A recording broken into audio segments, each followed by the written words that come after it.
DND Secretary, no, Gibo Teodoro, mga tol, no, sinupalpal. Sinupalpal, mga tol, ang babala ng China, no.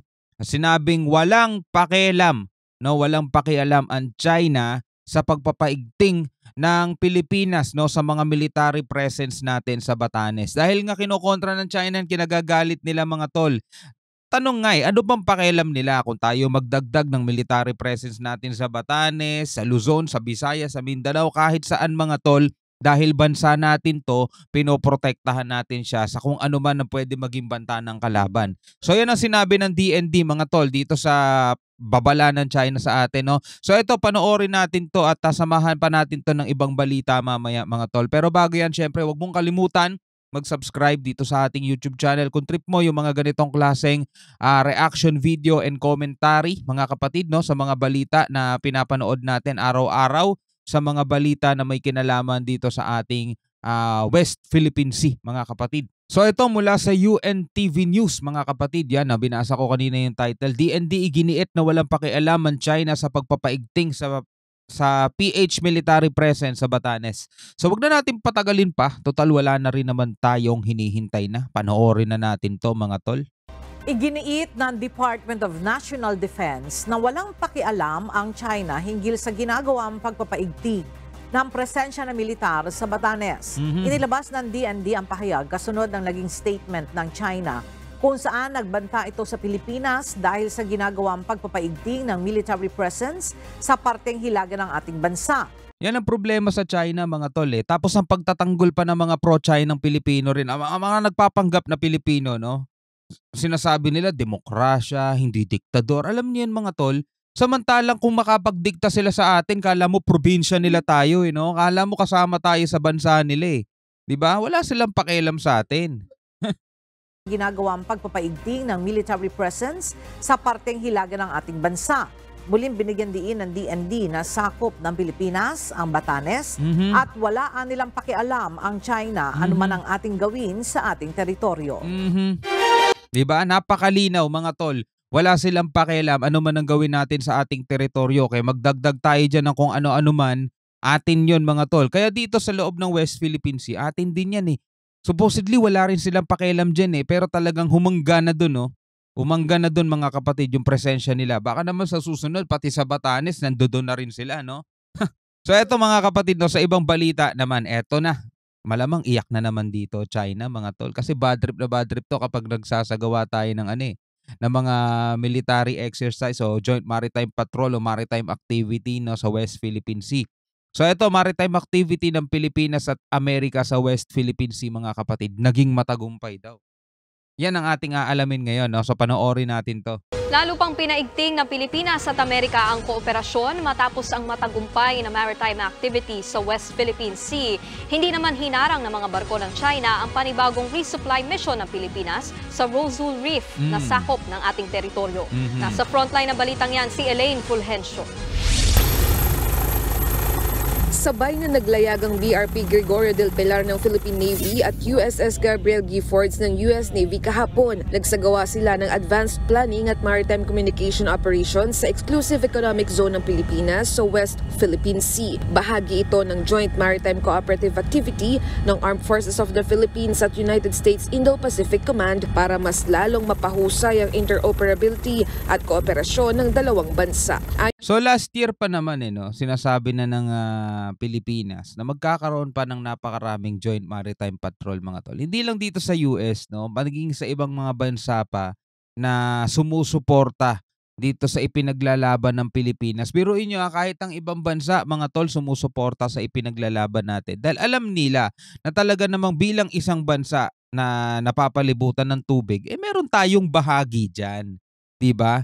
Hindi naman pwede. Imagine nyo, mga tol, ito China, ito Pilipinas sa baba. Ang China, kanya lang yung dagat, Pilipinas, wala nang bahagi doon. Ano yun? Puro lupa lang tayo. O kung meron man, kakapiranggot lang, di ba? Yung mga dagat, yung mga isda nandoon sa West Philippine Sea, mga tol, doon tayo kumukuha na para sa ating ekonomiya, tapos aalisin nila sa atin. So napakaraming mga bansa, mga tol, na sumusuporta sa Pilipinas, di ba? At dahil dito, nalalantad, no, dahil dito sa ginagawa ng China at ginagawa ng PCG natin, nalalantad pa lalo sa buong mundo kung gaano sila kabulas. Ayon sa AFP, pagpapakita ito ng isang malaya at bukas na Indo-Pacific region. Ang tinetest natin dito yung mga communications natin, photo operations natin, mga gano'n. No? So, yung din-demonstrate niyan is our commitment to a open Indo-Pacific. So, ang pinafoster nito, closer cooperation between different armed forces. Nasubok din ang kasanayan ng Philippine Navy sa paggamit ng maneuvering board, communication exercise at division tactics. Nilinaw naman ng AFP na hindi ito paninindak sa China, kundi isa lang regular na aktibidad ng Amerika at Pilipinas. Kahit na hindi yan paninindak sa China, sabihin natin wala naman talaga tayong intention mga tol. Pero iba ang utak nito mga singket mga tol. Para sa kanila, no? Yaktali yung mga yan eh. Para sa kanila, itong ginagawa ng Pilipinas ay provokasyon sa kanila. Ganon ang tingin nila sa atin. Itong Lunes lang nang matagumpay na naisagawa ang resupply mission ng Bureau of Fisheries and Aquatic Resources sa Rizal Reef sa West Philippine Sea. So ito yung akala natin wala na yung China. Yung pala ano no? New Year's lang pala nila kaya nagbakasyon lang sila. So after nun, meron na naman. Aabot sa 30 tonelada ng diesel, gamot, tubig at pagkain, lulan ng BRP Dato Sanday ang naipamahagi sa mga mangingistang Pinoy. Hindi tulad sa mga nakaraang resupply mission, walang namataang Chinese vessels o maritime militia. Wala rin kahit anong radio challenge. Umaasa ang AFP na magtutuloy-tuloy na ang tahimik at maayos na resupply mission sa ating teritoryo. Okay mga kapatid, no? So yun nga, no, etong bandang to, nagpahinga lang ang China. No, Chinese New Year nila eh, kainan, ganyan, happy. Pero balik na naman sila sa ginagawa nila panghihimasok dito mga tol. Pero ito, after nito mga balitang to, bigyan naman natin ng good news, no, yung ating mga manonood, no. Dahil mga kapatid, no, nasa 14 bilyong halaga ng foreign investment sa Pilipinas. Galing to sa mga foreign trips ni PBBM mga tol. Sabi ng DTI ay nagkaroon daw ng katuparan. Nagkaroon na ng katuparan. So ito ang ating aalamin mga tol. Good news to para sa ating lahat, no? Nel, sa ano-anong sektor nagkaroon ng bunga ang pamumuhunan na ito? Yes, Ella, mga sektor na ito ay kinabibilangan ng manufacturing, IT, BPM, renewable energy, infrastructure, transport at logistics, agriculture at retail.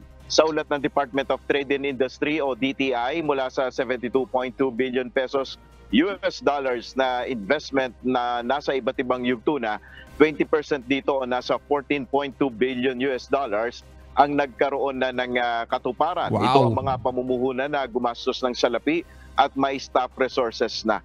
Malaking bahagi ng pamumuhunan na nagbunga ay mula sa Japan na may 21 projects at Estados Unidos na may 13 proyekto. Ang natitirang 58 billion US dollars na pledge investments ay dumadaan pa sa pre-implementation at nagpaplano pa sa kanilang mga bansa. Kaya yung mga nagrereklamo no na ang lakas daw ng ginagastos ni PBBM sa kada meron siyang foreign trips mga tol. Imagine nyo, hindi naman siya namamasyal lang, no? Hindi naman siya nag-happy-happy lang at nagbabakasyon. Diba? So ito yung ilan sa mga bunga, no? 20% o 14 billion na ng investment ang nagkaroon na ng katuparan mga tol. May mga proyekto nang isinasagawa, diba? So iyak tawa na naman yung mga gustong pabagsak, no? Upang mas mapabilis ang implementasyon ng mga strategic investments, nagpatupad ang Marcos administration ng Green Lane upang mapabilis ang pagpoproseso ng pagdinegosyo. Sa ulat ng Board of Investments, nakapagbigay na sila ng Green Lane certification sa 41 projects. Yan muna ang ating update. Balik sa Ella. Maraming salamat. Alam mo yung ginagawa ng ganito ng gobyerno natin, para naman yan sa ikauunlad ng bayan natin eh. Ang magiging tugon na lang, ang magiging tulong na lang dapat ng mga Pilipino, mga tol, isuportahan. Magkaisa, suportahan, walang away-away. May kita ninyo mga tol, malapit pa sa posibilidad, umunlad at yumaman pa tong bansang to. Pero kada may ganito, maraming ma-insecure kasi hindi nila nagawa yan nung kanilang mga panahon nila. Tapos sisiraan nila, pababagsakin nila, mga tol, ano mangyayari, di ba? Kung nagkakagulo mga Pilipino, mga tol, imagine nyo, kung nagkakagulo Pilipinas, sa tingin ninyo meron ba mga investor ang mamumuhunan sa Pilipinas? Wala. Tapos, pag nangyari yon dahil nga sa panggugulo ng ilan, sino sisisihin nila ngayon? Yung presidente, sasabihin nila walang kwenta. Samantalang in the first place, sila yun ang gugulo. 'Di ba? Ipapasa lang nila sa presidente. Gano'n naman mga tol, kada may nauupong presidente na gumagawa ng maayos, meron niyang mga detractors, no? Meron niyang mga anti at yun ang magpapabagsak lahat ng proyekto, lahat ng mga magagandang project na ipapasok sa bansa. Kokontrahin nila, sisiraan nila, guguluhin nila yung mga Pilipino, magkakagulo. So hanggang sa hindi na magtagumpay yung mga projects, tapos in the end, ang sisisihin nila yung namumuno. Ganon ang problema rito mga tol, wala kasing pagkakaisa. Kaya eto, ngayon nababalitaan natin yung mga ganito mga kapatid, no? Dapat tayong lahat, bawat isa sa atin, ang tanging maiaambag na lang natin mga kapatid bilang mga ordinaryong mamamayan, ano yun, suportahan natin yung gobyerno natin. Magkaisa tayo. Lalong-lalo na kung nakikita mo, hindi naman to para sa ikababagsak natin, eh. 'Di ba? Sa ikuuunlad naman natin lahat to, eh. 'Di ba? Kailangan lang natin talaga magkaisa, 'di ba? Ikaw bilang isang Pilipino, ano masasabi mo dito sa mga balitang natunghayan natin mga kapatid? Doon sa pangingialam ng China sa paglalagay natin ng mga presensya ng militar sa ating mga isla, wala silang pakialam doon, 'di ba? At yung matagumpay na PH at Philippines activity sa West Philippine Sea, good job, no? At dito rin, no, sa mga investment na ngayon ay nagkakaroon na ng katuparan, no? So maraming salamat sa inyong panonood lahat mga katol. Hanggang sa muli, ako nga pala si Shobal D. Peace out.